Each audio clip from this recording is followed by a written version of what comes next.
Ano na yung update doon sa manifesto na naumpisan po natin parang died down na ata?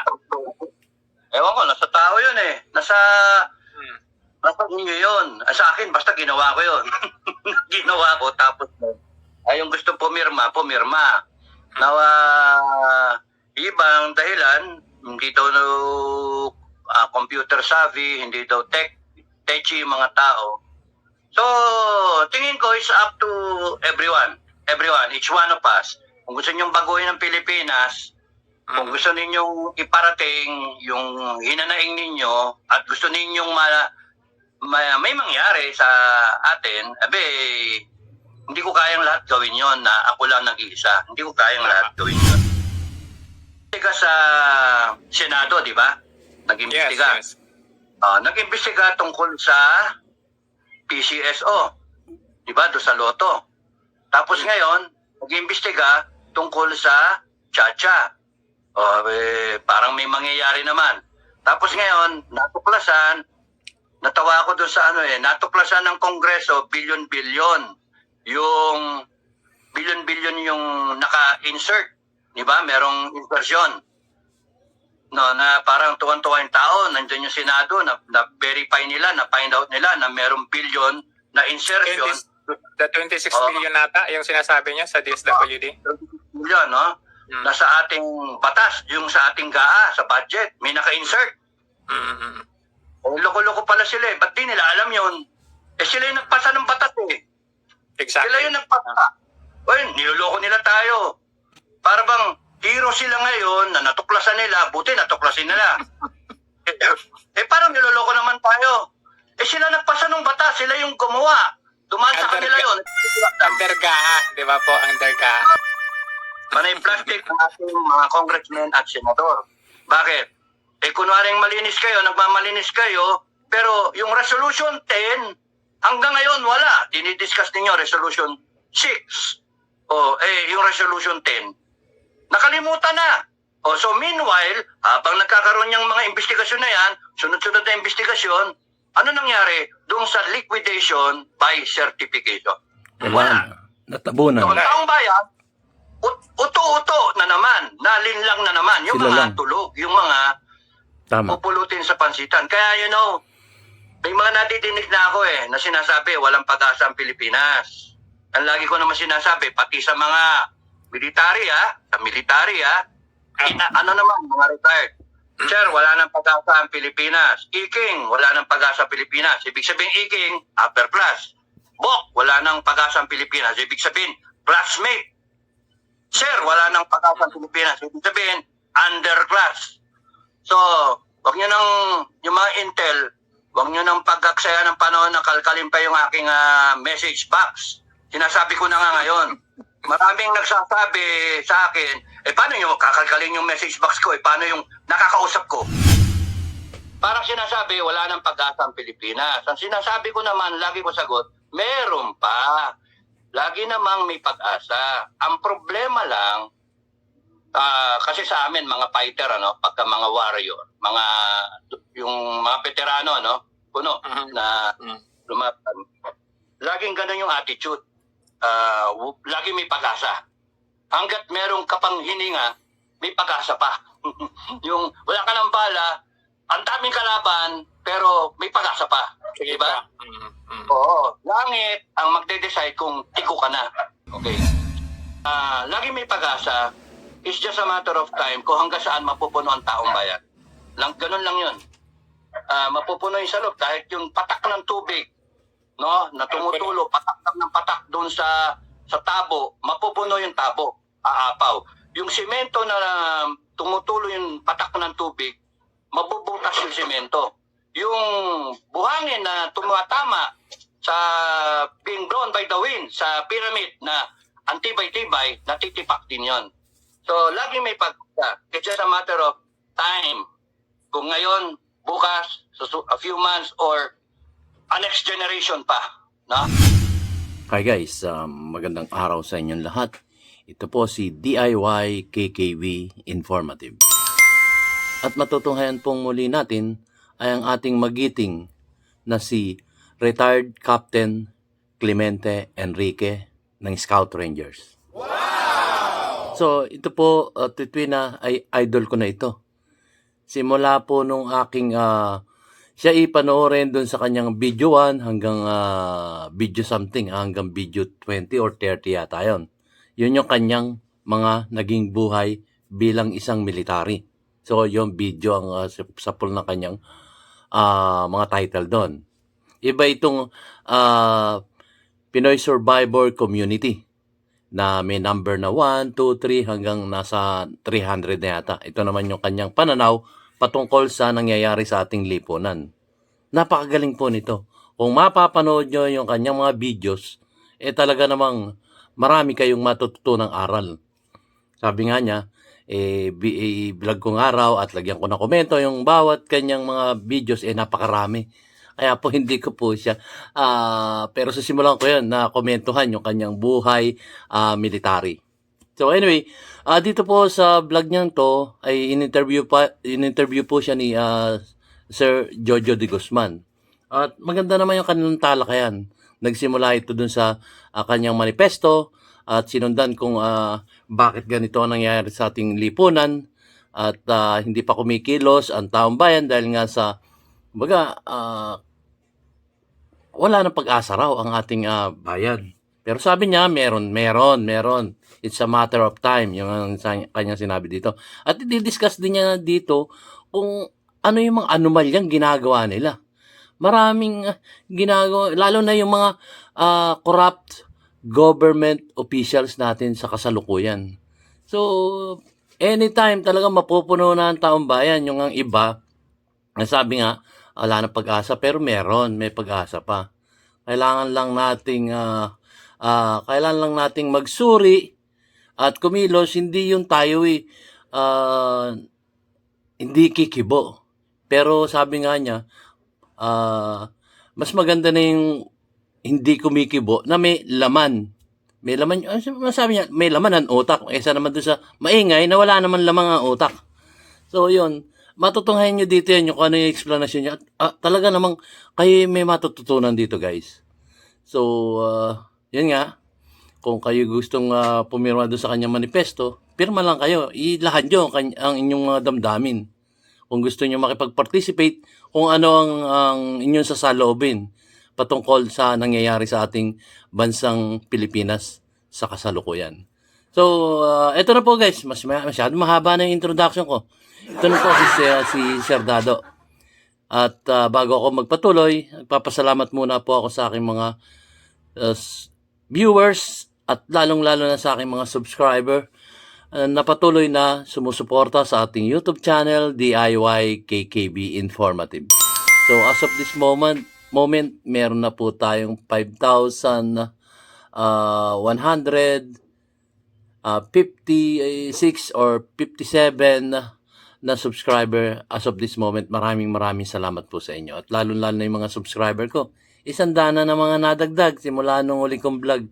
Thank you po. Maraming salamat po sa inyong suporta sa ating YouTube channel, DIY KKB Informative. So, ito na po guys. At marami kayo, huwag nyo kaliligtang medyo mahaba ito pero marami kayo matutunan guys. So, ito na po si Sir or Captain Clemente Enrique ng Scout Rangers, Kadado. Ito na po.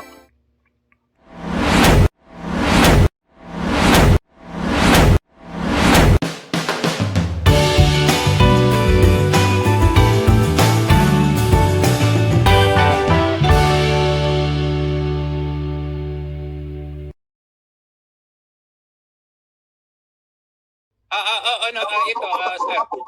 Ano na yung update doon sa manifesto na naumpisan po natin parang died down na ata?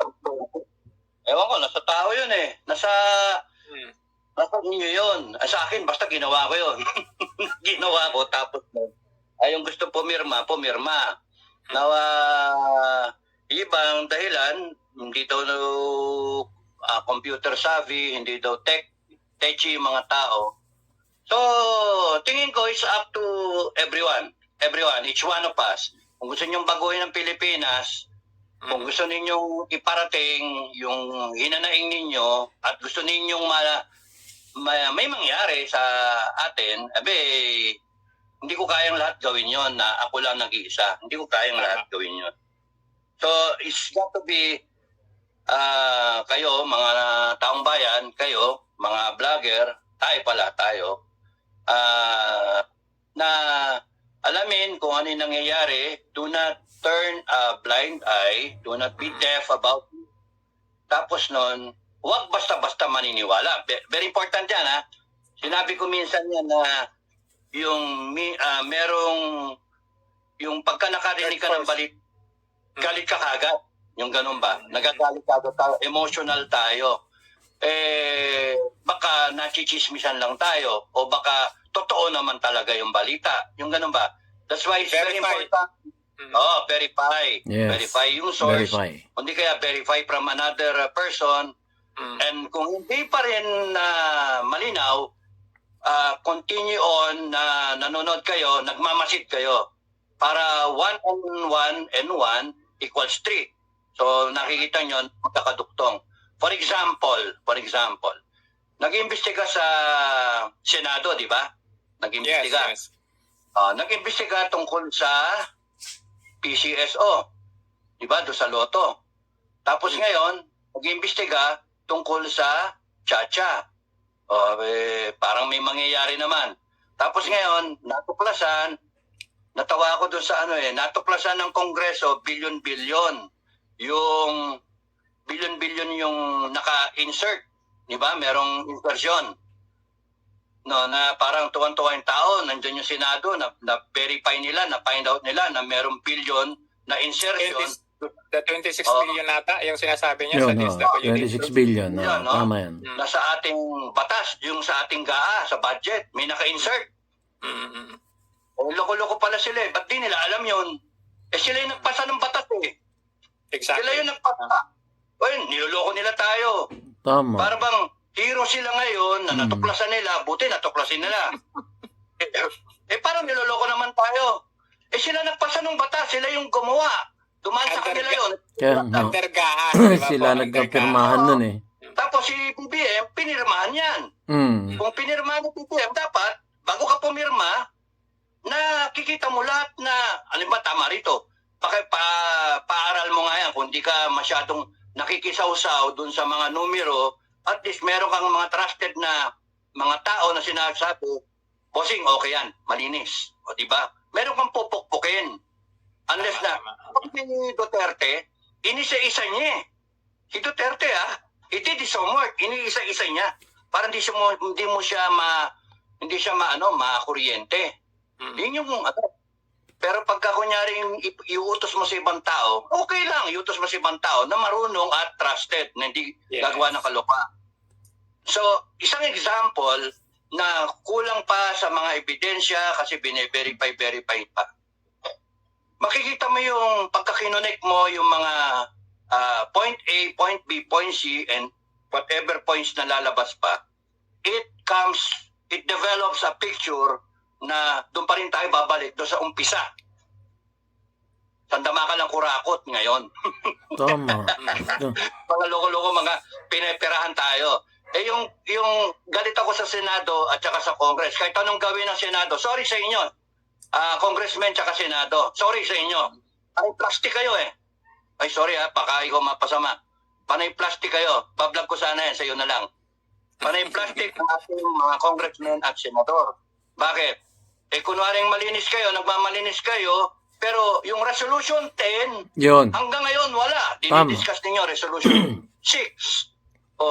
Yung resolution 10, nakalimutan na. So meanwhile, habang nagkakaroon yung mga investigasyon na yan, sunod-sunod na investigasyon, ano nangyari doon sa liquidation by certification? Wala. So ang taong bayan, uto-uto na naman, nalinlang na naman yung mga tulog, yung mga pupulutin sa pansitan. Kaya may mga nadidinig na ako na sinasabi walang pag-asa ang Pilipinas. Ang lagi ko naman sinasabi, pati sa mga military mga retired. Sir, wala nang pag-asa ang Pilipinas. Iking, wala nang pag-asa ang Pilipinas. Ibig sabihin, Iking, upper class. Bok, wala nang pag-asang Pilipinas. Ibig sabihin, classmate. Sir, wala nang pag-asang Pilipinas. Ibig sabihin, underclass. So, wag nyo nang, yung mga intel, wag nyo nang pag-aksaya ng panahon na kalkalin pa yung aking message box. Sinasabi ko na nga ngayon. Maraming nagsasabi sa akin, paano nyo kakalkalin yung message box ko? Paano yung nakakausap ko? O, di ba? Nasabi ko na ngayon, marami akong nakakausap. Nagalit na. Nagagalit. Kasi, parang sinasabi, wala nang pag-asa ang Pilipinas. Ang sinasabi ko naman, lagi ko sagot, meron pa. Lagi namang may pag-asa. Ang problema lang, kasi sa amin, mga fighter, pagka mga warrior, yung mga veterano, puno, na lumatan, laging ganun yung attitude. Lagi may pag-asa. Hanggat merong kapang hininga, may pag-asa pa. Yung wala ka ng bala, ang daming kalaban, pero may pag-asa pa. Sige Diba? pa. Oo. Langit ang magde-decide kung tiko ka na. Okay. So ngayon, langit ang magde-decide kung yung bansa natin gano'n na. Wala na. May pag-asa lagi. But ang problem is, it's a matter of time. Yung timing. Pwedeng ngayon, pwedeng the next few months, pwedeng 2028, nagkaroon na eleksyon, binoto natin yung presidente, panibago na naman. Or pwedeng walang eleksyon, so tuloy-tuloy yan hanggang sa magkaroon ng revolusyon. Hindi natin alam kung ano. So, lagi may pag-asa. It's just a matter of time kung hanggang saan mapupuno ang taong bayan. Ganun lang yun. Mapupuno yung sa loob kahit yung patak ng tubig, na tumutulo, patak ng patak doon sa tabo, mapupuno yung tabo, aapaw. Yung simento na tumutulo yung patak ng tubig, mabubutas yung simento. Yung buhangin na tumatama sa being blown by the wind sa pyramid na antibay-tibay, natitipak din yon. So, lagi may pagkaka. It's just a matter of time. Kung ngayon, bukas, a few months, or a next generation pa. No? Pero, yung mga nakakausap ko, ang sinasabi ko sa inyo, mga kababayan at mga kapwa natin ng mga retired at sa armed forces, pare-pares ng iniisip wala ng pag-asa. At lagi ko sinasabi, huwag tayong uuwi doon sa magulo, yung patayan tayo. Huwag tayong umuwi sa ganon, huwag tayong pumunta doon. Kasi yung pagka sinasabi wala ng pag-asa, parang sinasabi ng utak ng mga tao at the back of our heads sinasabi, wala ng pag-asa kaya tayo na lang ang gumawa ng pamamaraan. May nadidinig ako ng mga vlogger at mga tao na sinasabi, military, ano pa hinihintay ninyo? Umano na kayo, gumalaw na kayo. Pero we should all be careful. Maraming iniisip yung armed forces natin ngayon, tsaka yung PNP. One is yung peace and order, yung security, yung China to contend with, yung mga ganun ba, modernization, etc., etc., training. Maraming iniisip tayo. Meron pang insurgency na wag nyo natin bigyan ng problema yung armed forces. Alam ng armed forces kung kailan sila, kung anong gagawin nila, at kung kinakailan silang mag-respond sa tao. Sa ngayon, balik tayo sa manifesto. Wala pang 20 mil Currently, 15,400. Tama, wala pa nga 15,400. Merong 1,000 kay Makanas, merong 1,000 sa akin, so that makes it around 17 plus. Tumatawag tayo papuntang 18,000. And that Pero was... tuloy-tuloy pa rin yung mga nagme-message. Oo, sa inyo tuloy-tuloy pa yan. Oo. Pa. Iba nga, natabunan mo. Kaya nga, Nag-iisa kasi siya kung ako lang kung milyon ang hinihintay mong magpipirma dyan, hindi ko kaya yon. Hindi ko kaya mag-isa na yon. Pagka gano'n, titigil na ako mag-vlog. Kasi ang asikasuhin ko na lang yung ating listahan, yung master list. Tapos i-guess na lang ako sa inyo. Sabihin ko na lang natabunan na ako Marami rin naghahanap kay General Macanas nasa siya ngayon, nasa probinsya nagte-tend doon sa kanyang yung mahirap talaga pag nag-iisa. Yung barangay na tinutulungan. Barangay. So anyway, Yun nga. oo. Oo. In relation to that, So, ano natin, komento po natin. So, yun nga, sinasabi, wala na tayong pag-asa, wala na pag-asa. Hindi. May pag-asa pa. At, yun nga, maging mapanuri po tayo, guys. Maging mapanuri tayo. Tayo'y makijoin sa mga ganitong social media. Ilahad natin kung ano yung ating damdamin. Kagaya nga nitong sinasabi ng ating si Sir Dado na ayun, meron nga siyang mga manifesto. Bakit hindi natin ihayag? Huwag tayo mahiya. Kung ano totoong nararamdaman natin, tayo'y halubilo, makisama dito sa kanyang manifesto. Ito naman po sarili nating damdamin to. Wala po itong pilitan. Kagaya nga nun, sa mga nakaraang kong vlog, inalagay ko na nga yung kanyang phone number o kaya yung kanyang Facebook account na Dado G. Enrique. Tapos komento kayo doon, message niya siya. I sign. Tapos pangalan nyo, tapos edad nyo, tapos trabaho nyo, tapos lokasyon. O kung nasa ibang bansa kayo, edi sabihin nyo kung anong bansa. Ganun. Ganun lang. Hindi nyo naman ibibigay yung buo yung pangalan eh. So, yun lang ang pinaano doon. Pero makijoin kayo tapos sasabihin nyo, ngayon na. Tapos hindi naman tayo salamuha kagaya ng ganitong mga paglalahad ng mga katiwalaan sa ating gobyerno. Kagaya ng mga korupsyon na nangyayari. So, walang mangyayari kung hindi tayo. Po, pwede ba namang utusan natin? Kagaya nga sabi niya, utusan niyo yung military ngayon na. Hindi pwede. Yan ang mga tatalino yan at sumusunod sa Constitution. Pero kung ang mangyayari ay we, the sovereign Filipino people, imploring the Almighty God, tayo kasi yung tayo yung pinakamataas na posisyon dito sa ating bansang Pilipinas, mga taong bayan. Hindi yung mga military, hindi yung presidente, vice-presidente, kongresista, barangay captain, konsehal, hindi. Tayo po ang pinakamataas na posisyon dito dahil tayo po ang nagpapasweldo sa kanila. Yun po. So, huwag tayong manahimig. Kung ano yung totoong nararamdaman natin, ilahad natin. Kagaya nitong mga social media, pwede kayo mag-comment. Yung iba nagko-comment nga kaya lang be careful po sa magpagko-komento kasi yung iba nakakasakit na. Yun lang sarili damdamin natin na kumbaga ito ang aking hinaing, ating mga gustong mangyari, ganon. So, yun ang sinasabi ni Sir Dado dito. Makialam tayo, magsuri tayo. Hindi tayo mananahimik lang. Sasabihin, wala na pag-asa. May pag-asa pa. Ang problema natin, tayo. Tayo po ang problema sa nangyayari ngayon. Dahil hindi tayo nakikialam ano natin sa future generation? Ano ipamamana natin yung ganitong sistema ng ating kasalukuyang gobyerno? Medyo mahirap po yun. Ako po nagsusuri din dito dahil nakikita nating marami namang nangyayaring anomalya talaga naman dito sa ating inang bansang Pilipinas. So, ituloy po natin, guys. Ito po interview ni Sir Jojo de Guzman.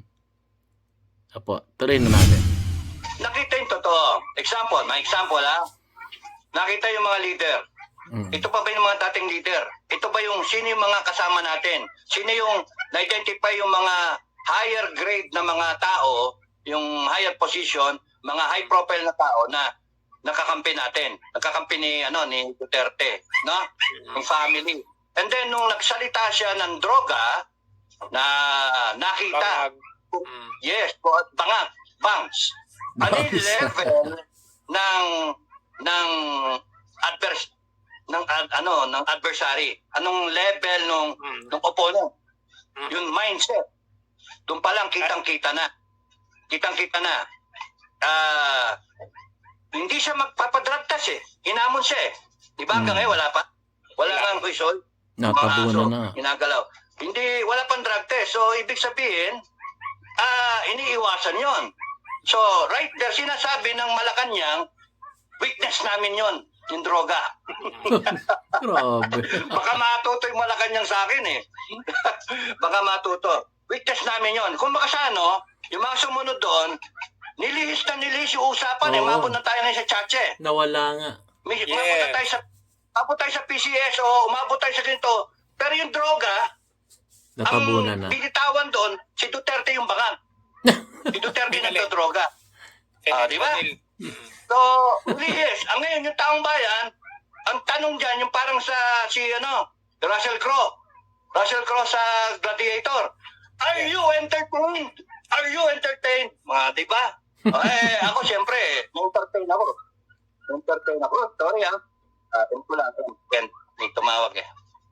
Okay. Ako yun. So, dapat, Sorry. ang taong bayan, you should be keen, you should be wise, you should be focused kung ano. Kaya nga sinasabi ko lagi, stick to the issues. Ano yung issues? Kung baka inooperan ka, kundi pera, lumalabas din ang pera, di ba? Inooperan ka ng pera, kung hindi umaabot yung pera sa'yo, yung kwento, umaabot sa'yo, definitely. Ang sagot mo, kahon, prinsipyo pa rin. So yun yung isa pa example, sinabi niya, separate Mindanao, di ba? Yung secession. Yes.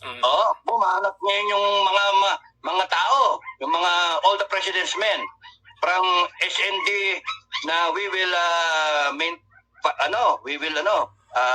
defend the Constitution, yung territory natin, i-uphold natin. Si Mistako na si General Anyo na sinabi na with resolute force. With resolute pa. Wala pa kang bakbakan eh. Pero nandun yung trabaho nila yun. Dedepensa ko rin sila. Kasi sinabi ni Duterte, ni Tatay Diggs, na ang armed forces saka yung PNP, you protect the Constitution. Ano ba ginagawa nila ngayon? They're protecting the Constitution. Na hindi tayo magkahiwa-hiwalay, di ba? But ako, kung babasahin niyo yun, it is also a message from these people, from this commander, it is a message na basta hindi kayo gumulo, huwag kayong manggulo, okay tayo. From PNP tsaka AFP. Ganon yung basahin dapat yon. Pero ang nangyayari kasi ngayon, mga pro-Duterte, minsan na vloggers at tsaka mga taong bayan, minumura na eh. Tarantadong Browner yan, tarantadong Acorda yan, etc. Di ba? Which we should not do. Hindi dapat. Because yung AEP at PNP, professional professional yan. Alam nila ang ginagawa nila. They will not follow unlawful orders. Ganon ang armed forces. No? Noong 1986, nung panahon namin, tigulang na kami. 1986, kahit merong order, kunwari, assuming na may order ng EDSA 1 na upakan, hindi kami basta-basta uupak. Kaming mga tinyente, kapitan at that time, tinyente pa lang kami, second lieutenant pa lang ako nun. Hawak namin yung tao.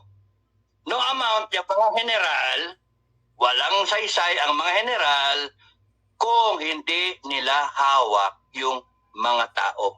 Kaya ang importante yung mga tao, yung mga men in ranks, yung mga kasundaluhan.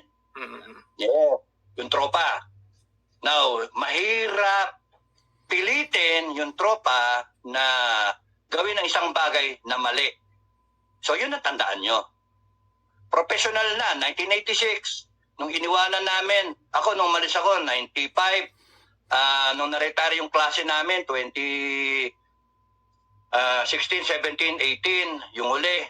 Tapos ngayon, nasa 1989 na, 1990 hanggang 92, yung mga ruling classes na. Wala, professional na ngayon ang armed forces. Walang takot.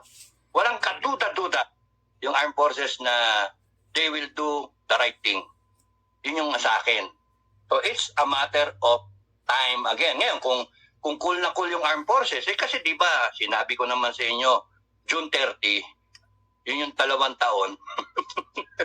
Baka matuto kasi yung pagka nag-a-analyze kasi, no? Para magme-re-election si BP yung, Sara. yung ano ba?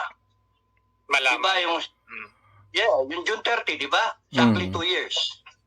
Tama? Nasa batas kasi yun eh. Nasa Constitution. Marami pang taong di alam yun eh. Di ba? Paliwanag niya, Sir Dado. Banggitin ko ulit kaya. Oo. Sige. Banggitin ko kaya ulit. Sige, ituloy mo. Go ahead. Marami pa sabi ngayon na. Now na. Hindi pwede. Hindi pwede kasi kung pagkasano, kung gagalaw ka na rin lang, mga taong bayan, kung kayo magrereklamo na rin lang at kayo magsasama-sama towards in expressing your sovereign will na tama na, ayaw na namin ng korupsyon, ayaw na namin ng nakawan, ayaw na namin ng mga abusado, ayaw na namin ng mga sinungaling. Yung mga ganun ba, pwede nyo naman i-express yan ng eleksyon, 2025, 2028. Lagi tayo may eleksyon every 3 years, no? Isang local, isang presidential. Pero hindi, napudol kami, napudol eh. So, pwede yun, express nyo yung sovereign will ninyo, sangayon sa ating constitution, na ipapakita ninyo yung inyong sovereign will na mapayapang paraan. Hindi yung you take up arms against government. Sasagasaan kayo ng armed forces noon. Babarilin kayo ng armed forces noon because it will protect the state. Tama? Di ba? Tama. It will protect the Tama state. yan. Uphold the Trabaho law. ng armed forces yan. Kung sweldohan ninyo yung armed forces at saka yung PNP, all uniform personnel, para protektahan yung gobyerno. Tama, di ba? Tama. Pero, merong pero eh. Pagka yung gobyerno, binubudol ka na, mag-isip yung inyong armed forces tsaka yung PNP. Bakit? Kasi, teka, sino ba naglagay ng mga gagong hinayupak na tao na yan, ng mga abusado? Di ba taong bayan, yung sinasabi na we, the sovereign Filipino people, Yes, yan. na Preamble. nagratipika sa konstitusyon, na sinusunod nating lahat, na magbobotohan tayo every 3 years, na Preamble. maglalagay tayo ng presidente down the line. Tama. Taong bayan. Anong ginagawa ninyo, ang taong bayan? Nakita kasi ng taong bayan na nakikita ng ating armed force. Wala namang problema eh. Because majority eh. Majority, natutulog. Natutulog majority. Ayaw makialam, di magsusunod. Walang angal-angal. Nauna, wala pa nga nagkakalsada, di ba?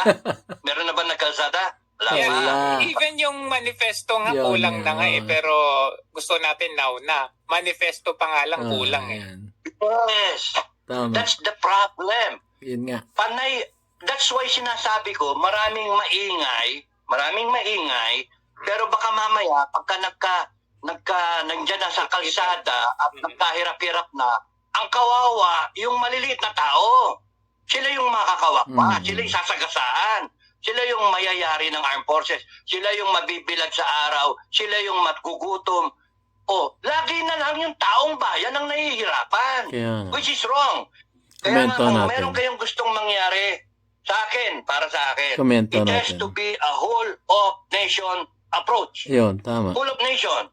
Bata Komento natin. Yung sinasabi ni Sir Dado, yun nga yung whole of nation approach. Ang isang halimbawa yan, yung 1986 people power. Di ba? Yung 1986 na yun, talagang, kumbaga, ang sumuporta doon ay ang dalawang general. Ang nagsimula noon ay yung dalawang general. At sila ay nasa Camp Aguinaldo noon. Tapos ngayon, naipit sila doon. Tapos ngayon, ang ginawa nito, kasi hindi nagugustuhan ng dalawang general na yun. Yung patungkol doon sa pamamalakad ng ating Marcos Sr. nung panahon na yun. So, ang ginawa nila, yun, parang style ko. Yun ang nangyari noon. Tapos, siyempre, naipit sila doon sa Camp Aguinaldo. Nabalita ngayon ito si Cardinal Sin nung nabubuhay pa siya. So, nanawagan si Cardinal Sin na suportahan itong dalawang general na naroon sa Camp Aguinaldo. So, pag-utos ng si Cardinal Sin, siyempre, involved na ang simbahan. So, narinig ngayon at sinunod ang utos ni Cardinal Sin, dumami ang tao. At plus nun, pagdami ng tao, di siyempre, walang pagkain nun. Paano yun? Ngayon, dito pumasok ngayon suporta ng mga mayayaman. May pera at mahihirap na may pera din na sinuportahan sila na pagkain. Doon sa time na yun. Talagang punong-puno yung EDSA nun. Guys, talagang parang makikita mo talagang kumbaga isang ilog na umaagos na mga taong bayan. Ang dami no, milyon yun. Milyon yun kung isipin nyo. Siyempre, ang mangyayari doon, meron narong naka-stay, merong uuwi, merong uling babalik, ganon. Para relyebo ba? So, doon talaga nagsimula yung people power na yun, na meron talagang isang kilos. Isang kilos na ginagawa, no? Kaya nag-successful yung people power no nung 1986. At ito nga, naupo itong si Cory Aquino noong time na yon, noong 1986 revolution. So, ituloy natin, guys. Kasi nga, yung hindi po pwede, now na, tapos, eto nga lang, mapayapang pamamaraan na nga ang ginagawa ni Sir Dado, yung manifesto niya, wala pa nga 20 mil. So, ano yung sasabihin yung now na?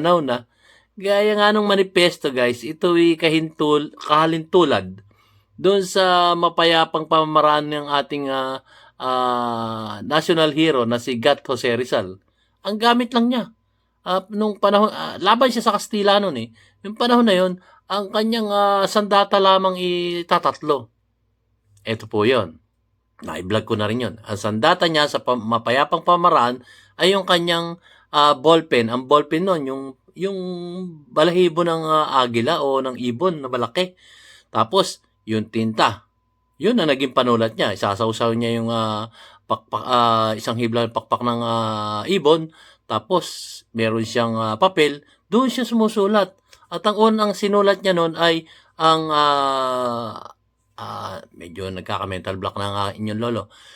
Ang unang sinulat niya noon ay Florante at Laura. Ayun. Yun ang pinag-aaralan namin ng first year noon.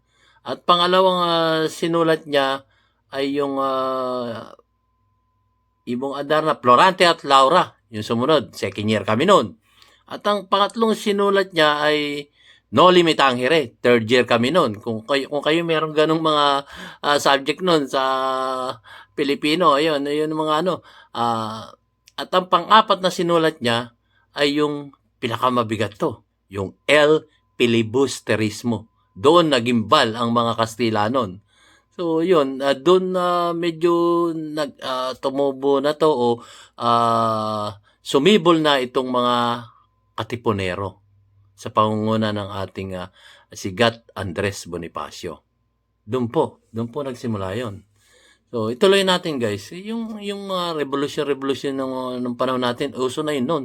Noong pang unang-unang panahon. At nasundan nga nitong 1986 people power.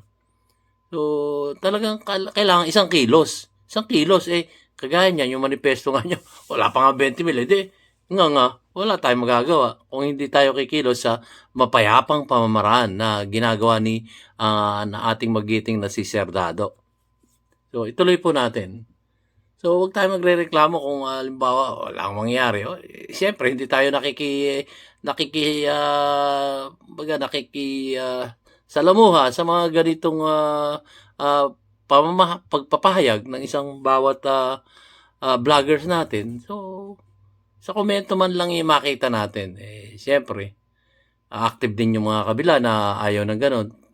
Kailangan mapayapang pamamaraan po tayo. Kung ayaw natin sa gobyerno, mapayapang pamamaraan. Huwag po yung madugo. Pangit yun, tayo maapektuhan. Kagaya nga nasabi ni Sir Dado. Ang haba na ng paliwanag ko. Ikaw naman, Sir Dado. Matanda, bata, tapos nun, mayaman, mahirap, may pinag-aralan, walang pinag-aralan. Elementary lang, isa, doctorate, etc. May profesyon, walang trabaho. So, halo-halo kayo, sabay-sabay kayo. Kasi ang boto ninyo, isa lang. Hindi yung porke ikaw ang pinag-aralan o porke ikaw mayaman ka. Dapat ikaw ang favored. Kasi social ka eh. Altas de ciudad ka eh. Mali. Because in this country, ang dyan, 110 million Filipinos, lahat tayo, equal ang footing pagdating sa future ng bansa natin. Tama. Equal ang footing pagdating sa eleksyon. Ngayon, mag-iingay kayo. Ano mangyari? Walang mangyari dyan kasi kukunti eh. Pero pagka kunwari, June 12, yung sinasabi ko, sige, June 12 na lang, wag na ngayon. Doon ako sa June 12 eh. Oo, pwede. June 12. Ano ba meron sa June 12? Araw ng Kalayaan. Independence Bilang ko yan Day. June 12, araw ng kalayaan. Meron bang batas na nagsasabi bawal mong isigaw yung you want to be free of corruption? Meron ba? Wala eh. So, gusto ko mangyari, buong Pilipinas, lumabas tayo. Lumabas kayo. Ingay. Magtingin tayo. Ayaw na namin ng kurakot. Ayaw na namin na magnanakaw. Ayaw na namin ng mga tarantadong hinayupak na magkagong mga politiko. Mga animal kayo. At pagka mula June 12, nadedeklara natin yung independence natin, no, lahat tayo. Ayaw na natin ng ganito, ng buhay. Ayaw na namin nahirapan kami. Ayaw na namin kinukulimbat yung pera namin. Mula noon, meron pa kayong ilang araw hanggang June 30, 2 taon ng presidente. 2 taon. At dahil doon sa sinasabi ko sa Constitution na anyone who succeeds the president, that siyempre vice president yon, anyone who succeeds the president for an expired term, yung may nangyari sa presidente, knock on wood, na kunyari hindi nakatapos, nagkaroon ng upheaval yung tao, na inis talaga, pinakita, ang dami ng tao, milyon-milyon. Ano gagawin ng armed forces? Manon, paparilin ba niya yung 110 million? Hindi. Paparilin ba niya yung 50 million? Hindi. Yung 30 million ba, babarilin niya? Hindi. Makikita ng armed forces that the Filipino have spoken. And yung sweldo nila na galing dyan sa tao, yung kanilang mandate na galing dyan sa tao, makikita nila, tama ang tao. Eh, yung majority, gusto nilang tahakin. Just So, like yung 1986 Mindanao, ikaw kanay ko, people yung power. Mindanao secession na sinasabi, it is a litmus paper. Testing, 1, 2, 3 yun. Testing, 1, 2, 3. Nakikita ninyo, yung gobyerno, nagre-react. Yes. Full of the law. Kakatuan si Alvarez tsaka si Digong. Kakasuhan ng rebellion at sedition. Mga gago. Anong kaso? Alam nyo, yung salita na yon was intended para mag-iingay lang. Para mabaon sa utak ng tao kung si Presidente Digong at si Alvarez na congressman kakasuhan, paano pa tayong maliliit na tao? So tinatakot lang kayo. Kaya dagdag nyo yan sa listahan ng mga uusigin ninyo, mga kababayan. Dagdag nyo yan. Kasi dadating yung panahon, sinabi ko nga sa inyo, matter of time, na kayo, kung baga sa timba, isang patak na lang. Ang tingin ko nga, 4 na patak na lang eh. 4 na buwan na lang eh. 4 na patak na lang. Magpupuno na yung timba, aapaw, sa galit ng tao. Ang nakakatakot dyan, sabihin ng tao, ayokong magpatawad, mga animal kayo. Tatanggalin namin kayo lahat dyan. Yung gano'n na nakakatakot. And armed forces should be aware of that, because baka magkagulo-gulo tayo. And yung PSG should protect the president. Yung first family should protect them. Not necessarily na makipagbarilan tayo. Makipagbarilan sila, ibig sabihin. So, anong pupunta ng Pilipinas? Mag-relax lang kayo. Mag-chill lang kayo. Kasi, ang sabi nga sa Constitution, kung the Vice President will succeed the President who was booted out, for example, the Vice President who serves for more than 4 years cannot be re-elected in the next election for the position of President. Mahalaga yung 4 years na yon sa Constitution. Yung 4 years na yon, magka-count or more, serving the unfinished term of a president. Tatanggal siya, yung vice president, pagka ngayon nangyari, yung gusto ninyong mangyari mga taong bayan, parang sinasara ninyo, hindi na mare-re-elect. Sinasara ninyo yung destiny ng isang tao. 4 na taon lang siya, si vice president na magiging presidente. Kung yan ang gusto ninyong mangyari. Bakit palakpasin nyo yung June 30 para less than 4 years na yon? Tama? Less than 4 years na yun. After June 30, saradong 2 years na. Therefore, anything mangyari, less than 4 years yung pag-serve ng unexpired term. Ibig sabihin, you can be re-elected for a president For position. the next, The yes. GMA formula. Yung kay Erap, 3 taon. Plus yung 6 na taon. Siyam. Plus yung 6 na taon, 9 years. 9. Yung mga nag-iisip, yung mga nag-analyze, 4 na taon Tsaka or less, anim. a little less than 4 years. 10 Yung maximum, that is July 1. Sakto, July 1. Anything can happen. Anything goes. Kung meron. Di ba? That's why, pwede pa siya sa 2028 tumakbo. Mm. So imagine, 6 years tsaka 4 years, you have a Philippines na 10 taon na 10 si taon. Sara. Mm. O ano, mamili kayo ngayon. Kwarta o kahon? Gusto nyo ba? Lang, Sara? Or 10 taon si Sara? Mamili ang Pilipino. Ngayon, kung ayaw ninyo na 10 taon, di kayo makahintay, you have no patience. 4 O di taon sige, now na, magkalsada na. lang. 4 na taon lang. Pero, I will lead you. O, now na, punta na tayo. Gusto nyo bang ganon? Hindi, ako nag-iisip ako Ba't ako pupunta sa kalsada? Bakit ako magsasalitang ganyan? Mag-iingay ako. Ikayatin ko kayong lahat magkalsada na delikado pa kasi yung manifesto na lang, wala pang 20 mil. Gusto niyo akong makulong? Gusto niyo akong makulong? Mag-iingay ako doon. Biglang magkaroon ng putukan. Ginulo nila. Tinarantado. Don't you know that you are falling? You are falling into that possibility na mag-declare ng martial law? That's why, Pwede. alam din, kung tayo nag-iisip, alam din ng Malacanang, alam din nila, yung game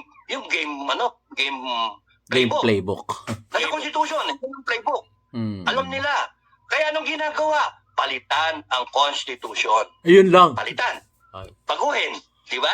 Kunwari, economic provisions. Nagsalita si Digong, tigil niya yung FI na yan, kabalbalan niyan, o nagsalita ang president, si BBM, sinabi, hanggang economic provisions lang. Pero ina-underground ng iba, makita ninyo, pagka nalingat kayo, biglang, bakit gano'n na? Congress na lang ang pupunto. Marami ng di ba? Bas biglang may extension ng term na, 2 term na si BBM, etc. etc. So, gaya ng sinasabi ko, Filipino people, alamin nyo lang yung nangyayari, timpi lang kayo sa emosyon ninyo, and then you unleash it at the right time. Di ba yung mas maganda? Yung mag-iisip. Kesa yung, now na, 4 years. Versus, sige, maghintay tayo. 4 months, patient. So yan ba yung Ayun yung ito, komento natin guys.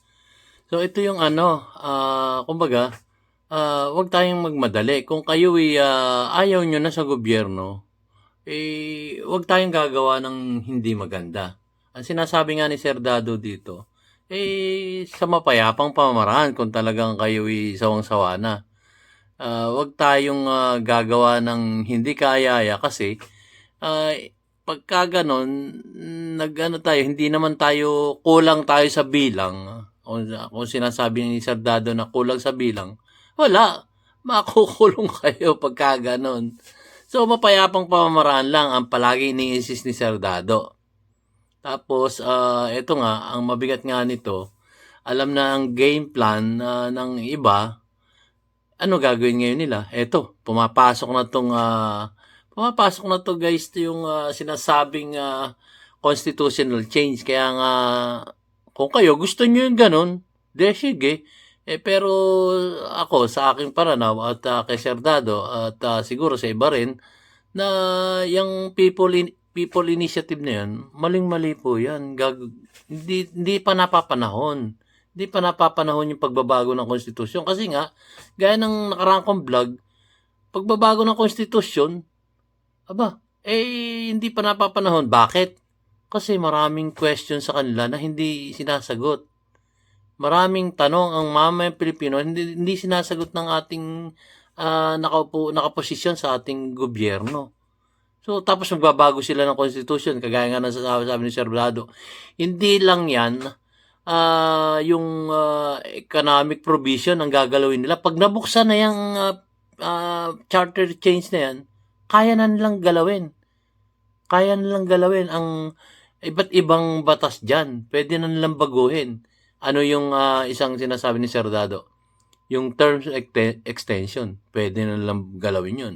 At magkakaroon ng Prime Minister at yung mga kongresista natin ngayon ay pwedeng maging mga assemblyman sa kanya-kanyang distrito.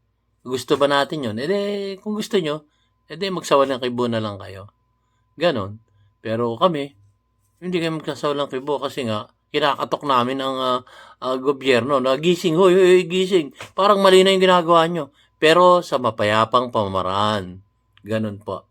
So, ituloy po natin, guys.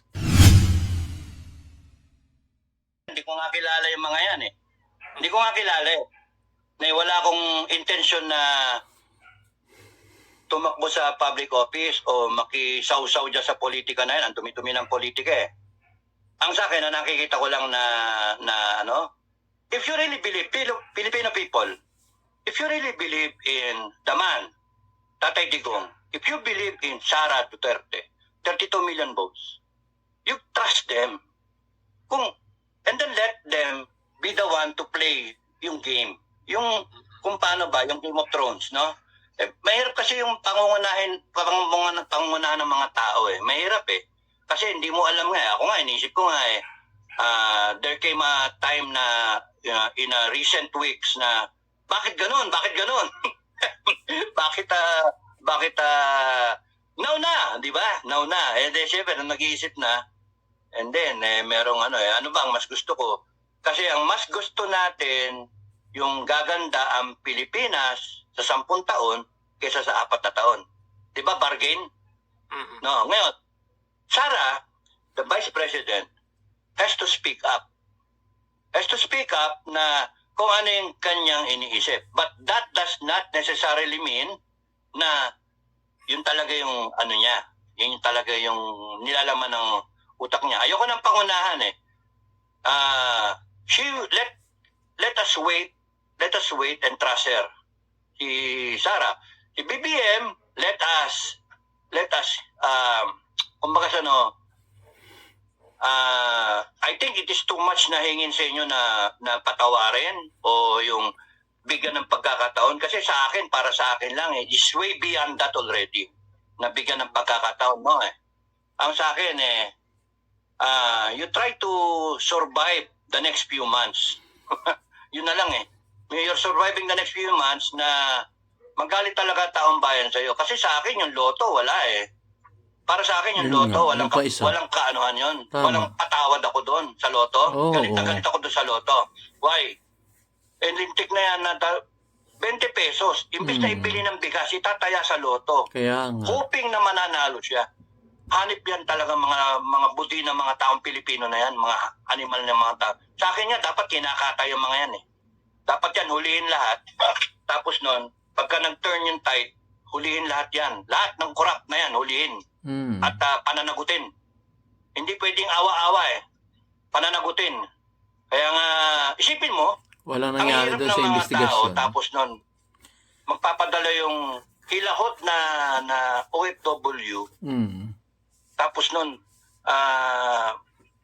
makikita niya yung pera niyang pinadala, itataya lang.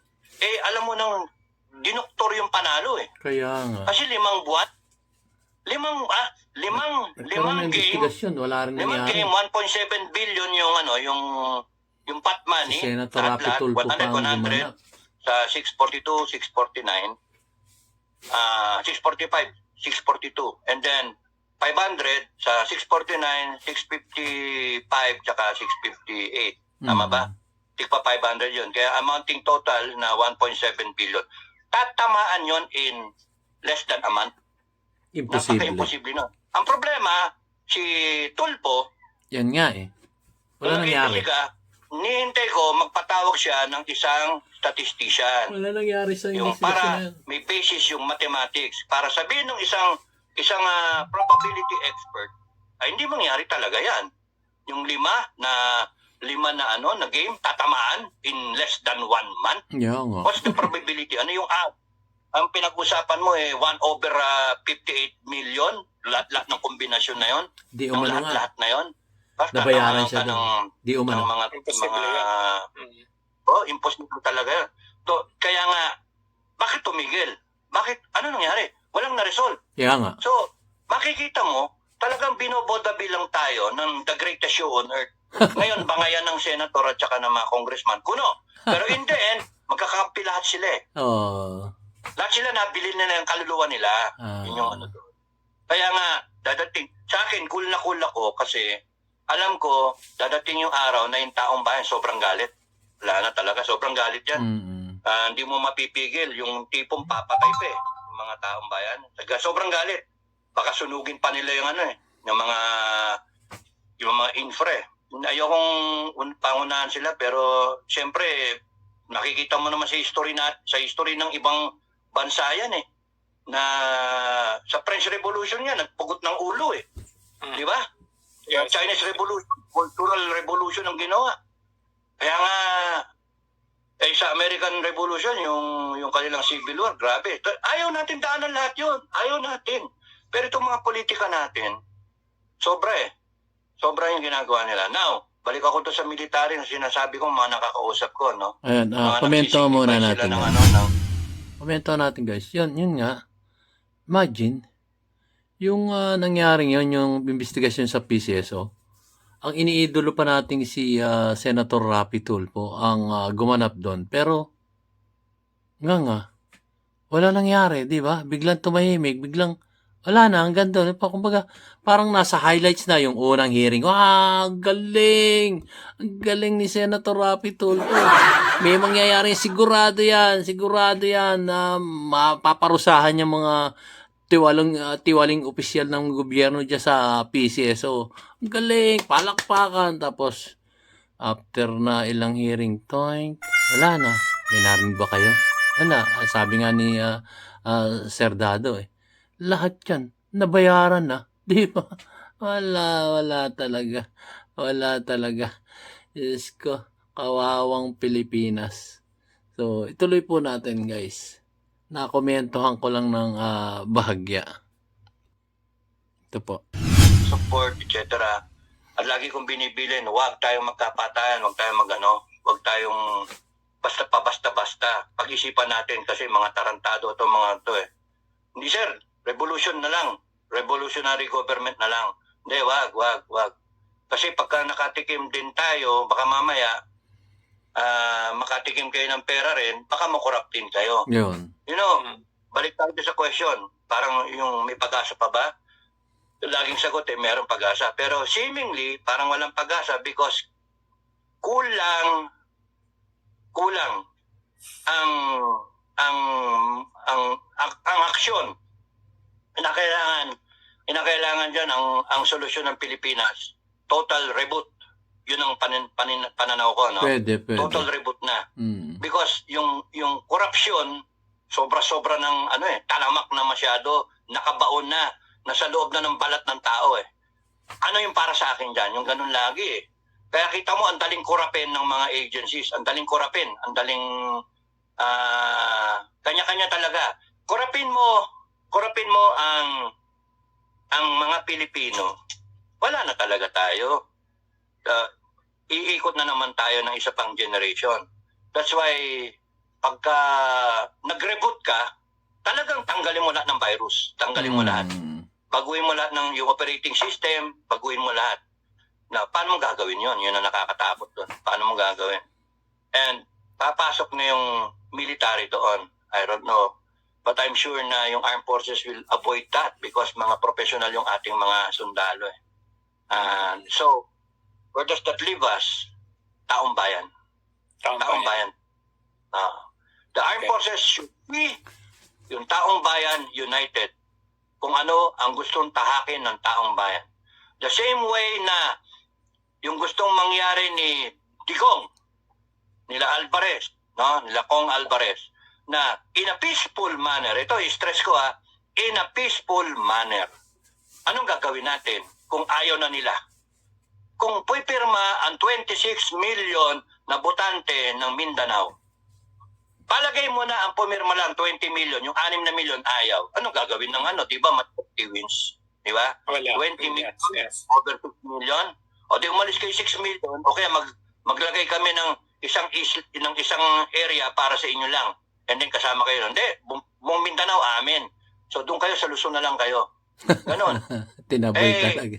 It is a long process, hindi sila nagmamadali, pero kitang-kita mo na pwedeng pumunta doon, lalo na kung ang isasagot ng gobyerno balasubas pa. Yun nga. Na sasabihin pa ng presidente ng Pilipinas, Imbis the na secession amuin. is doomed to fail. Hindi na ka dapat amuin, di- nagsasalita ng ganon kung ikaw ay isang pinuno ng isang bansa. Kasi meron na nagsasabi na dating presidente na mataas ang respeto ng taong bayan, na malaki nagawa sa bayan natin, nasasabihin, ihiwalay na lang ang Mindanao. Kami na lang. Hindi niya dinamay ang Luzon at Visayas. Inyo na yan. Basta sa amin, Mindanao. Ano ang masama? Ano ang masama na gustuin nila na magkaroon ng magandang buhay? Sasabihin ng iba sa atin, ay mali yun. Kasi Luzon, Visayas, Mindanao, Philippines eh. O di, mali talaga kung mangyayari. Mangyayari yun kung gago ang Luzon at Visayas. Kung gago yung gobyerno. So anong solusyon? Kung gusto nyong mabuo ang Mindanao sa Pilipinas, Luzon, Visayas, Mindanao, abay simple, wag nyong gaguhin yung pamamalakad sa gobyerno. Kaya Ganun nga. kasimple. But you do not say secession is doomed to fail. You do not say it will be met with resolute force. You do not say na we will defend, etc., magpatayan. O you do not say na magkakaroon kakasuhan ka ng etc., ng rebellion tsaka sedition. At yung mga legal luminaries pa nagsasabi, sa akin natuto ng batas. Ako hindi lawyer. Tinuruan lang kami sa may natatandaan din naman ako kahit paano. Pero tignan ninyo, paano magiging sedition yun? Tsaka rebellion, wala pa nang nangyayaring gere. Kung yung mga sila miswari nandiyan pa hanggang ngayon eh. Hindi nga na andan niya pa sila hanggang ngayon. So nag-i-struggle sila. Yung mga NPA nga nandiyan pa nga sa Congress eh. Yung mga rebelde nandiyan sa Congress. Tatlo yun. Ano nangyari sa kanila? Sa kanila ang dami nang namatay. May 50 mil na yung namatay na tao dahil sa kagaguhan nila. O ano ngayon? Ang dami nandiyan sila. Nagboboto pa sila. Nagchachacha pa sila. Ang dami pa silang mga opinion. Na-interview pa sila. So, tapos ito, ganyan ang gagawin nyo sa dating presidente. Ganyan ang gagawin nyo sa isang na wala pang labanan eh. So, simple lang ang sagot doon. Dapat ang sinabi ni BBM, makinig ka dito sa Jojo. Napakamayari. Dito kay Jojo, channel. Jojo de Guzman. BBM ang dapat sinabi mo na lang doon, Kasi ikaw ang presidente ng Pilipinas. Yeah. Dapat ang sinabi mo, I am very thankful for the statement of former President Duterte. And I am very sorry. I'm very sorry with a lot of humility, di ba? Sabihin mo, with yung humble ka. I am very sorry that you have to criticize me, but I welcome it. I welcome. Now, para hindi tayo magkahiwa-hiwalay kasi maganda naman yung natin. I am willing to listen to you. Yes. And I am willing to work an extra mile, an extra effort. Tapos, nasundan sana yun, nung nagkabaha-baha, imbis na nag-party siya, ay, linchugan Yes. yan. Lintik Yun na yan. naman po eh. Ano ba ang leader? Kaya nga sabi ko, Joe, self-destruct. You don't have to go to the streets. Na ngayon nauna, hindi. Hintayin nyo, mag-self-destruct yan, kita mo. Kasi taong bayan, nakikita talaga, gunggong na lang yung kakampi sa kanila, tanga na lang yung, hindi, BBM pa rin. Siguro mas magandang nangyari pag ganun, yung sinabi nyo na very humble way of approach na Yun nga. ganun. Kasi ang kailangan talaga dyan, guys, yun nga. Gaya nga na sinasabi ko nun, ang Mindanao, noon pa talagang sila hindi na nagbibigyan ng pansin. Hindi na sila nabibigyan ng pansin sa kanilang mga pangangailangan, lahat. Baga, kulang na kulang ang pagbibigay ng ayuda sa mga taga Mindanao. Samantalang sila yung pinakamalaki, ang ambag sa ating kaban ng bayan. Dahil, biro nyo, nariyan yung mga agrikultura ng mga prutas. Nariyan yung maraming agrikultura dyan. Yung pinya na lang. Oh, di ba? May pinya dyan. Huwag na yung bigas. Marami silang produkto dyan. Tapos, yung minahan. Napakaraming minahan dyan sa Mindanao. Nandyan yung mga bakal, iba't ibang klaseng bakal. Actually, noon nga, yung Philippine Steel, nariyan, pero wala na ngayon. So, sana napunta yun. So, hindi natin alam kasi marami talagang mga kumpanyang malalaki dito nung araw na wala na dito sa Pilipinas. So, yun ang nakakalungkot po doon. At, yun, tuloy po natin guys. Tuloy natin. BBM, makinig kayo. Ang totoong leader, alam kung kailan magiging matigas, kung kailan ka magsasalita with force, with resolute na focus with passion, no? Very passionate ka sa sinasabi mo para makinig yung mga tao. Alam mo kung kailan lumagay in a position of strength.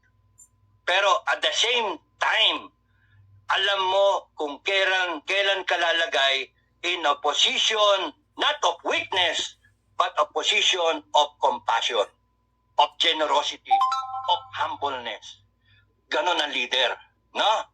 Dahil sa sinasabi, kuting ka, dahil sa sinasabing weak leader ka, biglang bangag ka, you seize the opportunity, biglang sinabi mo, yung nagiging strong man like your father na sinasabi mo, hindi magpo-prosper yung separation ng Mindanao. Titigil ko yan. Yung constitution, ganito lang. Palpa ka. Mali ka. Because no amount yung pagsalita ko, hindi mo alam yung ginagawa mo eh. You do not know what you're talking about, Mr. BBM. You do not know what you're talking about. Actually, sorry pero you are a fraud. You are a fraud. Nako. Binoto kita, you are a fraud. Kunwari kang leader. Ito, meron akong iba-vlog ko, Diyos, sa'yo na lang, no? Okay. Sinasabi, ilang beses ko pinractice yung linya. Yung kung titignan niyo yung strategy ni BBM, ginagaya niya yung kanyang tatay. Kasi proven yung tatay niya na maraming bumilip, maraming loyal. In fact, yung Ilocan dyan, nandyan para sa tatay niya. So, tama yung formula. Dinagdagan lang niya na why not the Dutertes? Kaya nadagdagan siya ng boto. Dumami yung kanyang following. No? Na unti-unti ngayon natitipak. Nagigising yung mga tao. Pero they're trying to make sinasalba yung situation by doing this and that, etc. na palpak pa rin. Minsan palpak pa rin eh. Tama yung in fairness, tama yung sinasabi niya na doon sa agriculture na solar irrigation. Binlag ko yon. In a few weeks nakaraan, binlag ko yon. Pero bakit mo ngayon lang sinasabi yung solar irrigation, 2 taon na nakaraan, tapos nag-Department of Agriculture ka, and you were talking of high polluting na mga projects. Ngayon mo lang na tinutumbok na ang talagang solusyon sa agriculture natin, production. Para mag-increase yung production, para dun sa yung mga ganong bagay, na malilit na bagay, empower mo yung farmers. Tama yung kadiwa, gaya yung ginawa ng tatay mo. Ang problema, hindi mo naintindihan yung konsepto ng kadiwa. Tanggalin mo yung middleman para yung farmer, production, diretso sa market. Bagsak bigla yung presyo. Tatanggalin mo lang yung middleman. Bibigyan mo lang ng pagkakataon yung farmer, sila ang may capacity na mag-produce at the same time, magbenta ng produkto nila. Automatic, bagsak yung presyo. Mawala yung middleman eh. I-empower mo lang. Tama yung kadiwa, ganun ang ginagawa ng tatay mo. Kasi hindi kayang labanan yung mga middleman. Trabaho rin kasi yun, business. Pero marami pang, kagaya ng tatay mo, nag-isip din ng tsa-tsa, etc. Diba? 1973 Constitution from the 1935. Diba? So ngayon, from the 1987 Constitution, you're trying to change it. So, yung mga infra, gusto mong gayahin yung ginagawa ng tatay mo. Ang problem, pera. Walang pera. So, yung tatay mo noon na sinasabi na merong kinukuhang pera Ngayon may kwento rin na kinuha ang pera na divide and rule sa armed forces yung tatay mo noon, no? Noon ang favored niya yung mga reserve. Yun ang nabibigyan ng juicy positions. Tapos yung mga PMayor na nagrereklamo na siya pinagmulan ng RAM, na kaya nagkaroon ng revolt, na mutiny, because walang pag-asa yung PMayor na umangat sa chief of staff position. So, ginagawa mo rin ngayon divide and rule. Ngayon kinakampihan mo yung pinsan mo. So, in short, ang daming mga red flag o maraming sinyales na that will make me think that you are trying to copy everything that your father is remembered for. Trying to be like him, pero you cannot be malayo because your father is a much more na better person yung tao yun mas brilliant, mas forward looking, may vision, pero yung sa'yo hindi. Yung sa'yo hindi. Ang sa'yo is parang yung kay Sharon, tsaka kay Terry Hill. You're nothing But a second. but second rate, trying hard. Copycat. Copycat. Actually, you're nothing, ulitin ko, you're nothing but a second rate, trying hard, pussycat.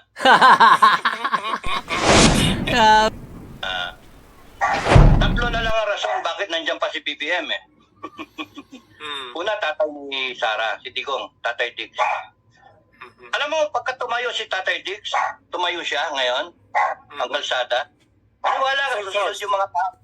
You mean full out, full force. Ganun. Kunyari si Tatay Diggs, kunyari lang ayoko baka mamaya gawin na namang ng ibang tao Pag-analyze tayo. Tatlo lang ang rason kung bakit nandyan pa si BBM. Walang magagawa dyan yung kanyang mga kaalyado. Walang magagawa. Because again, it is the taong bayan, di ba? Yes. Pagka nagpunta si Tatay Digong na PI, labas na, punta na siya. Kaya alam mo ba nandyan lahat ng tao? Pupunta na? And then what will happen? Sa dami ng tao, milyones, anong gagawin? Diba? Tao. Susunod kay Tatay Diggs. Pangalawa, si Sara. Hanggat sinasabi na Sara na bigyan ng pagkakataon si BBM, nandiyan pa ang unity. Do you think pa magyayari yung kay Tatay Diggs? Hindi. Kasi nandiyan pa si Sara para pagbigyan ng pagkakataon, nakikinig pa siya, binubuhay pa niya yung unity team. Diba? Kahit masama yung loob, ayoko sabihin na talagang masama loob, hindi ko siya nakakausap Ang sa akin, nakikita ko, nakakasama ng loob naman talaga yon. Yung tatay mo nagpalibing nung tatay niya. Tapos ikaw, all out ka, suporta sa lintik na yung kumpanya na yan. May pasweetams pa kayo na red and blue. Nagkaganon-ganon pa kayo sa mga picture-picture, di ba? Kumbaga sa parang mga love team di ba? Ano nga pala yung, isipin mo kung nagsiselos talaga yung isa siguro ngit-ngit ng Well, anyway, kasi yung mga picture, marami akong picture na kinolekta ko sa net. Tapos I made a Facebook page out of it, yung post. So, pag hanggat sinasabi ni Sara na walang doon ako kay BBM, wala rin magawa. Wala. Yung pangatlo, tatapusin ko na lang, yung pangatlo, taong bayan. So, in all three, taong bayan yung kid, di ba? Taong bayan. Ngayon, yung tanong mo, yung sagot ko, it shows you na mas powerful ang salita ni Sara. Kasi si Tatay Diggs, hindi siya lumalabas sa kalsada. Sabi mo nga, nagsalita na yung tao. Nagsalita na si Tatay Pero hindi siya kinampihan ni Sara. That tells you that Sara, in all of this, is a very, very good person. A very, very good, has a very, very good character. May moral fiber yung tao. Kaya nga, Yeah. bottom-bottom yun eh. Bakit? Kasi pwede naman eh. Ayan na yung tatay eh. Pero hindi. Buhayin pa to. Hanggat fit. Hanggat sa hindi pa ako pumepreno, hanggat di pa ako lumalabas in the open na, gago talaga to. Di ba? Yung parang kumakanta na nga, pakanta-kanta nga Last Christmas, di ba? Yung joke ba? Na Last Christmas, I gave you my heart. Tapos nagsasalita si Duterte, Last Christmas na nung mga tao ngayon sa Malacanang. Now, So hawak pa ang kompas, ganon. Hawak pa ni Yes. Sara ang kompas. kumbaga sa pinapakita ni Sarah, she is a person na may sariling karakter. Iba yung tatay niya, iba ako. Di ba? Hindi ako na magpapadikta kahit kanino. Tatakin ko yung sarili kong destiny. At yung destiny, with it, priority yung Pilipinas. Kita niyo yung nagsalita na si Digong, tapos maraming military men na retired na papanig sa kanya, nagsalita ibang mayor, pwede na nga hatiin eh. Ano nang ibabaw kay Sara? Hindi ko siya nakakusap, pero ina-analyze lang natin. Ang sa akin, sa tingin ko, inaano niya, buo sana yung Pilipinas eh. Di ba? Wag na muna. Tignan natin kung pwedeng unity team. Because that will, yung message doon is, baka makuha natin sa maayos. Di ba? Kung baka that tells you na malamig yung ulo niya, yung cool na cool, di ba? And yung ano siya, basta ayaw niya nung may masasaktan, yun yung dating eh, sa akin. Pwede na nauna eh, bahala na. Ibig sabihin, calculated siya. Alam niya yung ginagawa niya, alam niya yung barahan niya, alam niya kung paano, no? Alam niya kung paano. That's why, I believe she'll make a good president. Yun yung tingin ko to. After saying all that, I think she will make a good president. Now, may pag-asa pa si BBM eh, dahil sa nandiyan si Sara. Now, ayusin niya, huwag mo pastusin yung tatay. Ayusin niya. Kasi alam mo, pastusin man yung tatay, abay gago ka, saan ako lalagay? Pinipwersa mo, akong kumilos, laban sa'yo. Ganun lang yan eh. Hindi natin So, alam kung... So sa Sige. tingin niyo po yung ICC will be the triggering point or meron pang ibang mas mabigat? Pwede. Kasi pag ganun kasi yung administrasyon eh. Hindi, oo, tapos may pumasok, makausap na, nandun na sa Malacanang. So hindi maintindihan ano ba talaga. Kaya nga eh, pwedeng trigger yung ICC, pwedeng hindi, pwede yung Congress ang trigger. Pero ang nakakatakot dyan, Joe, no? If you will analyze it, ang nakakatakot dyan, if there are so many potential na trigger, parang highly explosive situation. Hindi lang, di ba yung isa lang na trigger, natatakot ka na eh. Parang pag sinindihan mo, wala, sasabog na, di ba?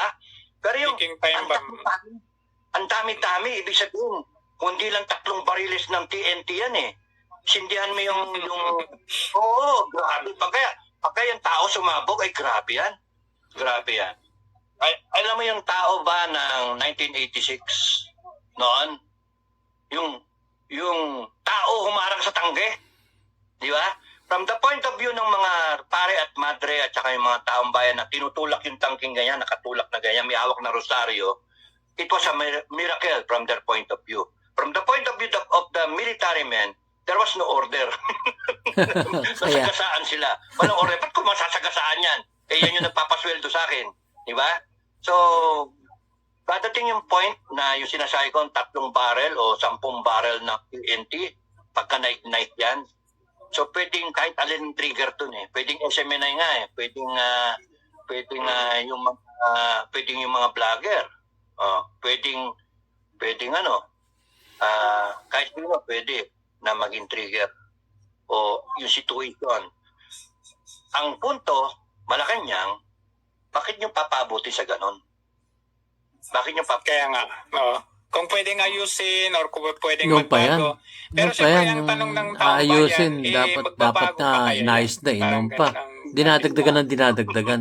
Sorry pero ako sagot ko hindi na. You know why? Hindi mo kayang baguhin ang character overnight. Kaya, Example, anong tawag mo to sa taong pinalibing yung tatay mo? Tapos nun, papakasuhan mo sa ICC, papabayaan mo, papahuli mo. Di kaya, ba walang yung tao yun? walang yata Di ba? talaga. Anong tawag mo sa tao na niligawan mo yung Sara Duterte na pwede namang tumakbo ng presidente, Oo. pero hindi, galit yung tatay sa anak, bakit di ka tumakbo? I'm handing it to you in a silver platter. Hindi tayo. Ito lang ako muna, Vice President. Supportan natin si Apo BBM. Grabe, At di yung ba? tao, they went wild. Wow, Apo BBM, di ba? And then, bigla mong, parang hinitsupwera, binibitawan mo, parang gano'n ang dating. Mm. Di ba walang nga yung gano'n, manggagamit? Oo. Now, Yeah. question mark. Komento Tama natin mo ng to, konti. Ha? Kasi meron nga mga andyan mga nagko-komento sa akin na dun sa mga vlog ko. Bakit? Si Duterte pa, hindi ba nanalo yan? Kung wala ang loyalista. Ayun, yung mga ganon. So, may balik naman na tanong yung mga DDS.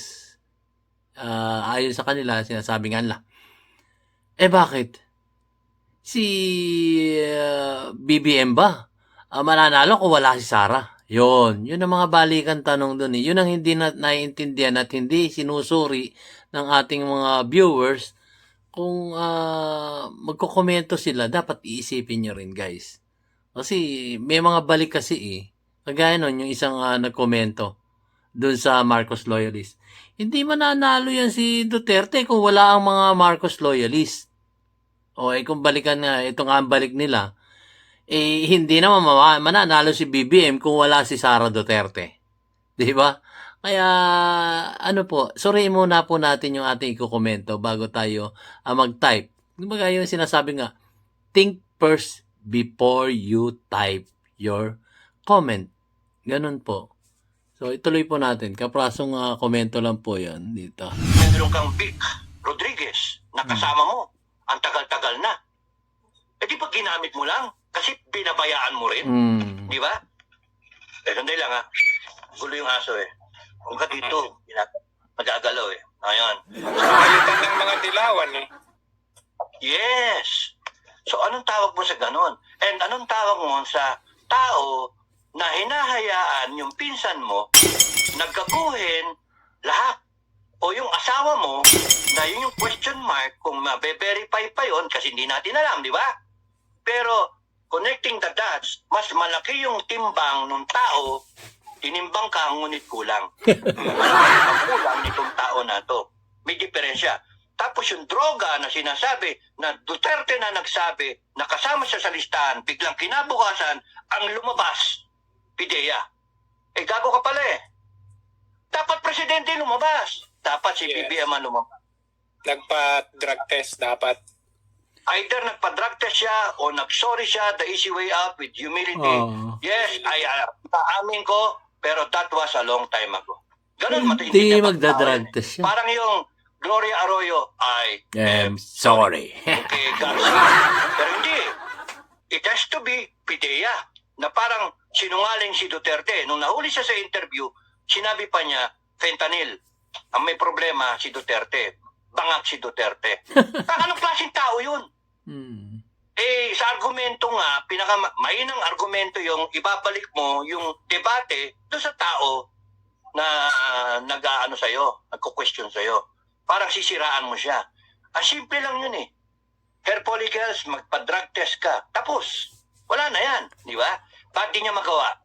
Kasi pagka ginawa niya yun, baka mamaya, biglang lumitaw yung walang yang na yan, pulboronic na yan. Di natin alam kung meron o wala. Ako, inintay ko nga baka magkaroon Di natin alam. Pero, video hindi wala nga pa. kaya, dadating yan sa eksena, kung isipin mo rin, hindi nga kaya meron, kasi kung titignan mo, parang cool na cool. Kumbaga, gawin nyo lahat na gusto nyo gawin. Isang bagsak lang namin yan. Yung, di ba, na high flashes sa Pusoy. O sabihin mo, meron kang kwadrong alas. Panalo ka na, di ba? Hindi. Hindi. Sa'yo, royal flashes eh.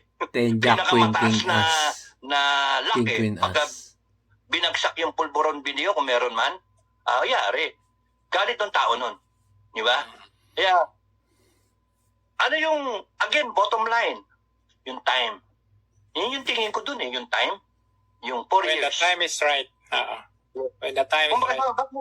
ba't mo pipilitin mahinog ang isang bayabas na, o yung mansana, si hinugin mo, whatever na fruit for that matter. Mangga. Hindi ko naman eh. Kinakailangan sumilay. Di ba yung papaya? Alam mo, na pwede nang anihin yung papaya pagka nag-change color na, tumilaw na. Ganon yung mga prutas eh. Mangga, berdeng-berde, pero pag nagsimula na magkaroon ng yelo, uy, pwede na, magulang na. Ganon si Inday Sara. Hindi pa sumisip. Kaya hanggang hindi sumisilay, may pag-asa ang Uniteam. Ngayon, BBM, First Lady, Tamba, Congress, Senate, lahat kayo, pati mga secretaries, huwag niyong paabutin na sumilay, manilaw yung prutas. Yung pwede nang Mahinog. pitasin. Mahinog. And that's June 30. After June 30, huwag kayong magkamali sa ginagawa ninyo. Ngayon pa nga, mula ngayon, sinabi ko nga, January pa, hanggang June 30, I am expecting you to do something right, to do something yung kakatuwa ng Pilipino. Ano yung kakatuwa ng Pilipino? Drug test. Sa'yo, di ba? Tigil nyo yung tsa-tsa. Resolution 10. Napakasimple, di ba? Wala eh. Panay, bopol. Wala talaga. So, ibig sabihin, lulun na lulun sila sa kanilang kahibangan, Kapangyarihan. sa kanilang pangungurakot, sa kanilang kaarogantehan, abuso, kaya talagang, balik ako doon sa tinanong mo, meron pa bang magpapago? Tingin ko, in just 4 months, wala na. Hindi na kaya. Ano na yan, sealed na yung fate nila. Now, whether or not BP Sara will rise up, depends on her. Wala tayong pakialam sa kanyang we wish lang tayo na sana, constitutionally, siya dapat ang sunod sa session. Pero, wag sana mangyari na somebody na isang retired na general o mga general o mga active na general magsama-sama and then take over government. Yun ang nakakatakot. Revolutionary government. Because sabi ko nga sa inyo, maraming mga tao na nakikita ngayon parang wala na talagang pag-asa. Kaya sinasabi ko, may pag-asa lagi. Kasi tingnan natin, hintayin natin 4 months kung anong mangyayari. Kaya chill. Happy Valentine's lang, di Chill. ba? Happy Valentine's. Yan. Happy Valentine's. Love. Si BP Sara, pinapakitang love niya Kalma. si BP. Oo, love niya si BPM. Oy, First Lady, wag kang magsiselos. Wag kang magsiselos, First Lady. Pero paganda naman talaga si Sara eh. Para nung bagay nga. Sila sa Joke lang yung joke. Para mataya na saya ng ta. Pero anyway, sige, madako na tayo doon sa Teka. Oliver Lucas will always support you, sir. Maraming salamat, Oliver. DIY KKB, oy, travel vlog in the Philippines. Oy, thank you, DIY KKB. Announcement, interview na ko nito ni DIY KKB. So, i-support niyo yung channel niya, no? DIY KKB. So, thank you. Ingat lagi. Pero, ang dami niyong pwedeng gawin para masuppress yung paghihirap ng tao. Ang ginagawa ninyo kasi, sinusuppress ninyo yung freedom of expression. Ino-oppress ninyo yung tao. Mali kayo. So, saan pupunta yan? Ay, malalaman natin. Basta, as of my last vlog, sabi ko, you are on a self-destruct mode. Kahit walang gawin ng taong bayan, self-destruct kayo. Kasi pagka dumating at nag-abot-abot yung puno ng taong bayan, mapuno, talagang mapupuno na, yung punong-puno na. Parang Fernando po, pagka napuno na yung salap, kakalusin kaya. Ang ganun ba? Yun ang kinakatakot ko yung maging yung People's Revolution, yun ang nakakatakot Pati yung mga retirado, galit na galit, apektado yung pamilya nila Tapos yung kunyari armed forces, galit na galit din. Yung parang parang French type na revolution o kaya yung cultural revolution ng China ng Mao Zedong. Naku, nakakatakot yun Kasi yung may mga pinag-aralan, talagang yung mga people in government, pati yung everybody na galit ng tao, ni-round up talaga tsaka pinatay. Yun yung hindi dapat mangyari sa Pilipinas yun. That's why, wag niyong sinusuppress ang tao, let them bring out. Yung kasirolang kumukulo, pag tinakpan ninyo, sobrang biglang apaw yan. Mahirap kalaban yun. Mahirap kalaban yun. Ang pinaka-ayoko mag-civil war tayo. Ganun lang. Tama na yung pirma ka lang sa manifesto, pinapakita mo yung sentimiento mo. We support the feeling na we are withdrawing our support kay BBM. And Sara, acknowledging Sara to step up and be the president because we do not want the Philippines to go down the drain. We are expressing our sovereign will.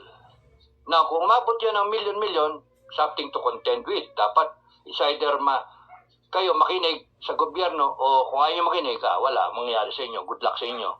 Or kung kunyaring konti lang yung makinig, yung mag-express ng opinion nila na ganyan, o di panalo yung BBM, hanggang 2028 ka. Good luck Philippines, di ba? Ganun lang yun. Hanggang 2028, wala sigurong salita tungkol sa droga. Pero may mga nagte-text sa akin Sir, dito sa amin, laganap na naman ang droga. So yun mga taong bayan na nagte-text sa akin. Kaya tama lang, we are withdrawing our support kasi hindi naman ganyan dati. Wala nang droga dito ng panahon di Tatay Digong. Yun yung mga comment ng tao. Oliver Lucas will always support you, sir. Maraming salamat, Oliver. DIY KKB, travel vlog in the Philippines. Thank you, DIY KKB. Announcement, interview na ko nito ni DIY KKB.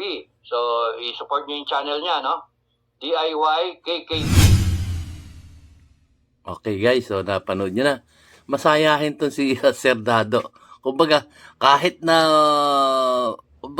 mainit na yung ulo niya, pero pilit pa rin tayong pinatatawan nitong ating si Kadado. Masyado seryoso yung mga sinasabi niya, pero napapatawa pa rin niya tayo. Kahit na ganito, ininyo-neutralize niya yung mga pangyayari.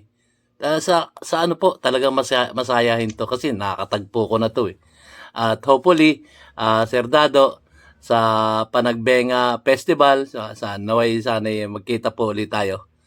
So, talagang masayahin to. Makikita nyo sa aura niya, lalo na kung makakaharap niyo siya. Kaya lang guys, if ever, ito as advice ko lang pagka kayo'y nag-attempt na gusto nyo siyang interviewin, siyempre, interviewin niyo siya. Halimbawa, nasa interview na. So, pag tinanong niyo siya, habang nagpapaliwanag siya, wag niyo sisingitan ng tanong uli. Kasi, alam mo, nadidistract yung kanyang yung momentum sa pagsasalita. Kagaya nung ibang napapanood ko, ini-interview, tapos biglang sisingit ng panibagong tanong, naado na yung momentum ng kanyang pagsasalita, madidistract po. Wag pong ganun ang pag-interview. Sorry po, doon sa tinatamaan, pero yun po ang totoo Kung papanoorin nyo nga yung video nyo, ganun ang nangyari So, ganun lang guys. Pag i-interviewin nyo siya, gusto nyo siyang makapanayam, habang nagtanong kayo, nagpapaliwanag siya, i-timing nyo naman yung susunod nyong question. Hindi yung nasa momentum na siya ng explanation niya, bigla kayo sisingit. Pangit. Yung isang beses yung nag-interview, sinabihan, teka, patapusin mo muna ako, di ba? Barado Barado siya doon. Maraming mga ganun nag-i-interview na, nag-explain pa si Sir Dado, isingita man ng tanong, naroon na sa momento, kumbaga sa guys, umaakyat ka na sa, sa bundok, tapos bigla ka pipitin, naroon na yung momentum ng iyong pagtakbo, pag-akyat, tapos bigla mo siyang pipitin. Ang hirap nun, nawawala yung momentum sa kanyang pagpapaliwanag. Yan guys, kapraso lang yun. Sorry po doon sa tinatabaan. Pasensya na po. Binigyan ko lang kayo ng kaprasong advice para na sa ganun. Alam nyo na yung gagawin nyo pagka nag-interview kay Sir Dado. Huwag nyo i-interrupt habang siya nagpapaliwanag. Timingan nyo. Ayun. So, yun guys. Ito talaga, balik tayo. Masayahin to si Sir Dado at napaka-sayang pong kausap niyan. Lalo na off camera o behind the camera. Talagang kumbaga, ang feeling nyo, pagkausap niyo siya, para nyo siyang barkada. Yun. So, yun po si Sir Dado, napakasayang kausap. At may laman yung kanyang bawat sinasabi. Every time na may itatanong kayo. At makatotohanan. At may matutunan kayo. So, yun lang po guys. So, ako po Sir Dado, punta po ako dyan sa Panagbenga Festival. Sana mapaunlakan niyo po uli ako. Maraming salamat Sir Dado. At yun nga,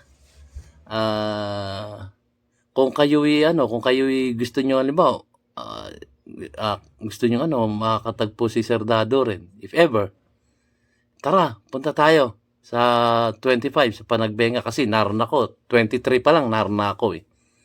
So, i-PM nyo lang ako dito. I-PM nyo lang ako kung nagbabalak kayong umakyat din ng Baguio City. Sabay-sabay tayo. At hopefully, makagawa ako ng t-shirt na sinasabi ni Sir Dado. Example lang, para sa akin to. Libre ko to dun sa mga makakatagpo ko dun. Na may tatak ng yung tatlong design niya. Kung mapapanood nyo yung nakaraang kong vlog, panoorin nyo. Nagpapalam nga ako kay Sir Dado na kokopyahin ko yung tatlong logo design at ako yung magpapa-imprenta sa sarili ko. Baka isuot ko rin yun sa Panagbenga. Hopefully guys, hopefully. Kasi nakipakita ko na sa inyo, meron akong 100 t-shirt dito na white pero tingnan natin. Kita-kita tayo doon guys. At makijoin tayo sa kasayahan doon. Hopefully makasama rin natin si Pinoy Survivor. Pasyalan nyo yung YouTube channel niya, Pinoy Survivor. At 100% talagang marami kayong matutunan. So mahaba na po guys. Kwentuhan na to sa atin.